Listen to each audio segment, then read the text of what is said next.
What is that? Hey, you can't do a Weird Al movie review without an accordion. Oh, Lord. In the movie galaxy of the YouTube universe, you've landed on Framerate Studio, your guide for all things movies. I'm Chad. And I'm Corey. Have you ever wondered about... Whoa, whoa, whoa. Are you gonna keep playing that thing the whole time? You think I should stop? Yeah. Yes.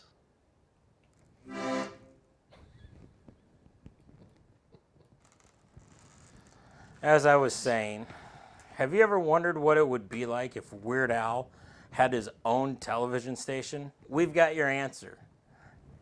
This is our review of the cult classic UHF. So, is this the part where I give the boring synopsis? Doesn't have to be boring. Down. Yeah, it's going to be boring. Anyway, UHF is the story of George Newman, a down-on-his-luck loser who just can't find a job. That is until he's asked to run local UHF channel 62. Well, now that the boring parts are over, shall we get on with the review? I think there's no better place to start than with how much of a love letter this is to pop culture of the 70s and 80s. Yeah, I can't disagree. But I have one question, though. Yes. Whatever happened to stupid slapstick movies? Movies that have no point to them, really. I mean, there's no point to them but to laugh at them and just see how dumb they can be. So what you're talking about is movies like maybe Airplane or Naked Gun, or you could even maybe say the Scary Movie movies weren't my favorite, but you know, those were very much irreverent comedies, and that's what I would say about this one. If you like Airplane or Naked Gun, you have to see this if you haven't for some reason. That's what this brings, is you get a laugh at a lot of the things you used to enjoy. Like, in some ways, you get a sense of the Bozo Show. You get a feel of those also. So not only do you get the cameos, you get a little punch at these old TV series. I think to build off of that, it's a matter of, yes, there's that. I would call it's a good homage movie to some of those old, whether it be TV shows or comedy movies or whatever it might be that you're talking about, like with the Bozo Show and Mr. Ed, and then it's giving you things like you've got at the very beginning of it, it's an homage to Raiders of the Lost Ark or Indiana Jones. I may have the wrong movie, don't come at me in the comments, but to that he has the moment where he's sculpting the mashed potatoes like in Close Encounters of the Third Kind. What are you doing? This means something. This is important. I mean, I could go on and on and on with all of it, but it's like one big, long Saturday Night Live episode, but in a good way. I mean, it makes me think back to when I really did enjoy watching all of Saturday Night Live, not just part of Saturday Night Live. But yeah, to build on your point from earlier, yes, it's very much this is irreverent, over-the-top, slapstick, stupid comedy. You shouldn't go in expecting, what you would say, maybe a comedic masterpiece, but not necessarily what you would call as a film masterpiece. But, it's just a lot of fun. And one of the things about the humor that wasn't affected by what I felt I was seeing, it was still funny. The dialogue, when they deliver their lines, it was like they're reading straight off the page. It was like they were doing the round table read through, but it was wrote in such a great way that you can have them read it and it's still funny. Well, and I mean, and you kind of feel like maybe that's what you saying that, was that really kind of what Weird Al was going for? Because it reminded me how bad local TV was, how bad local commercials were. Some of the commercials he puts in between some of the stuff is just absolutely hilarious. I can't reference what. Yeah, but it I was was like the same way. I was like, And I remember It was like reading it was something about like it him. was like a mortuary and a salad bar. Like that was one of. And don't forget to visit our new salad bar. And then the show with the guy, with the guy handling animals was just. I have That was great. Okay, I was going to ask you. Yes. What was your favorite show or something? It probably was that when they do when yes, it's the guy who's the animal handler, but it's like it's all within like his apartment, and it's what is it? Is like it's a poodle. He's like basically, let's see if the poodle can fly. And fly! Oh, man. You know, sometimes it takes him a little longer to learn how to That do it probably right. was my favorite. Oh, moment I out find of that it. absolutely hilarious, because that's what I had down. Yeah. When I was like, oh, that was just too hilarious, Okay. and there are you don't get to see all the shows, but you see all the names of them, and there's about 20 of them, or so if I remember correct. But you get to see at least almost a Yes. dozen of them, at least some type of small little clip.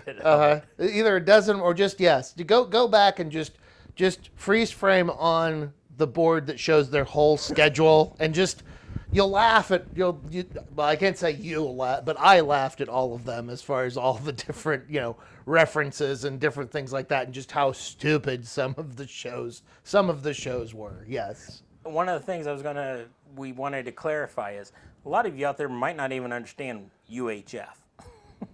This is true. Back in the 80s.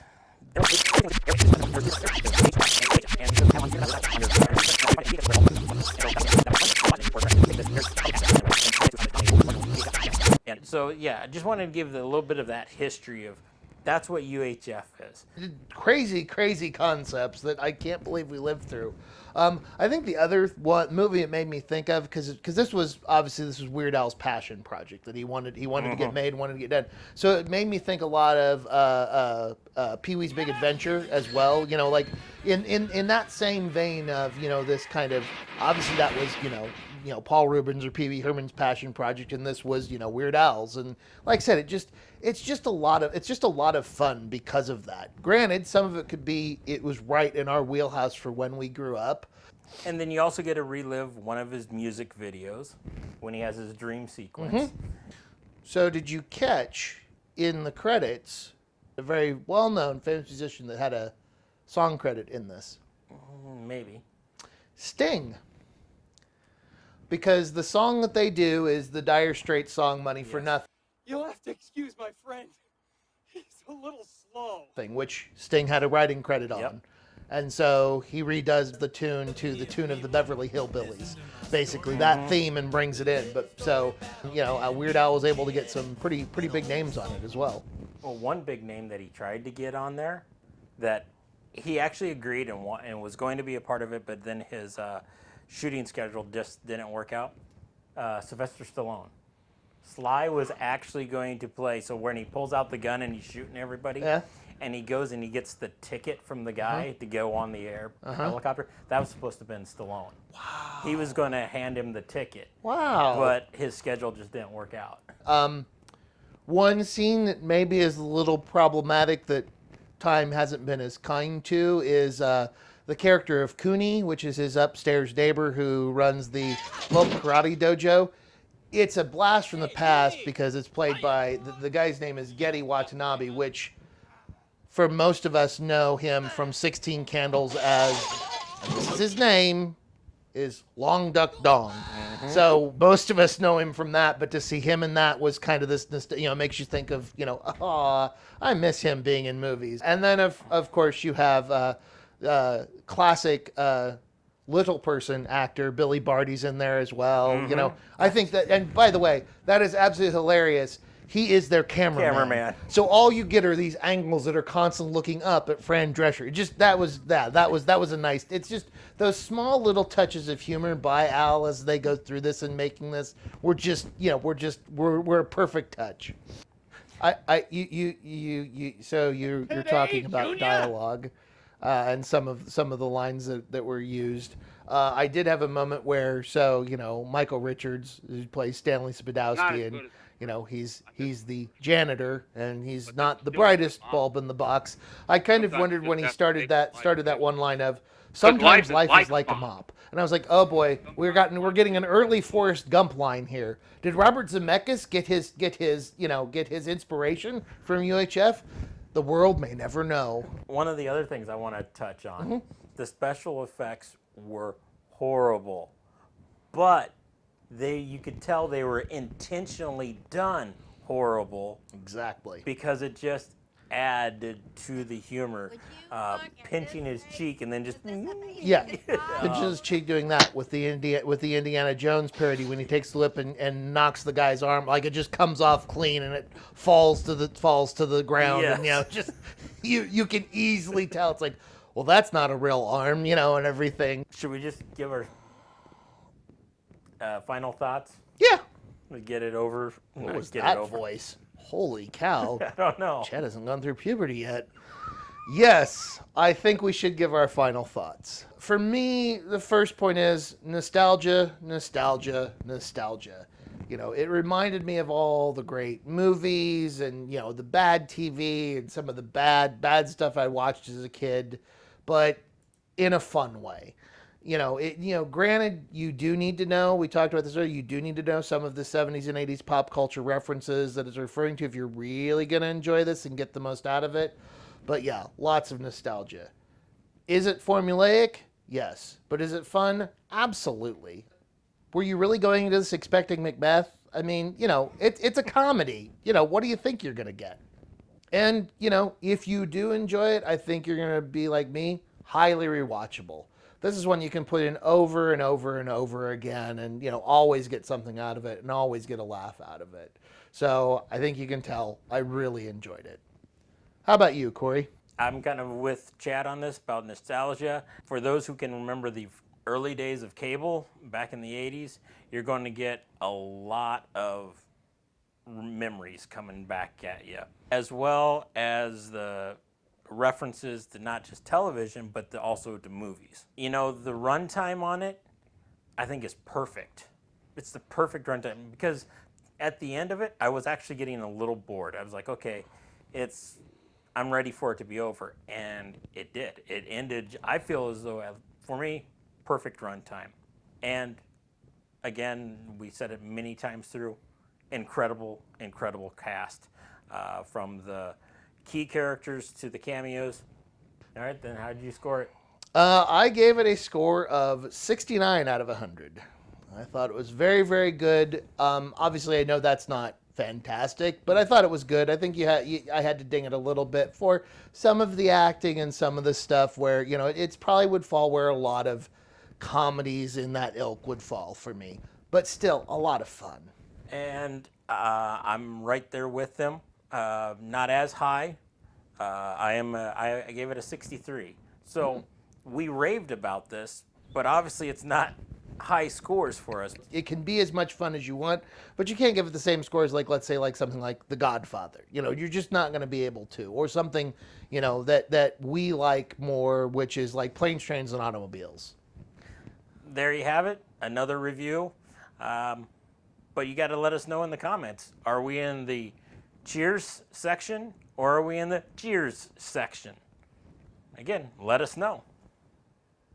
And if you like what you just watched, give us a thumbs up by liking, sharing, and subscribing.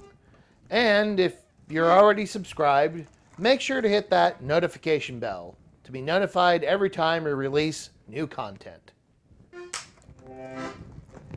And as always, the cast of Frame Rate Studio wants to thank you for joining us on the trek through the movie galaxy of the U2 universe. Give me that thing or I'm going to make you eat it. Oh, you want me to play Eat It? No! Oh! Eat it! Eat it! Help.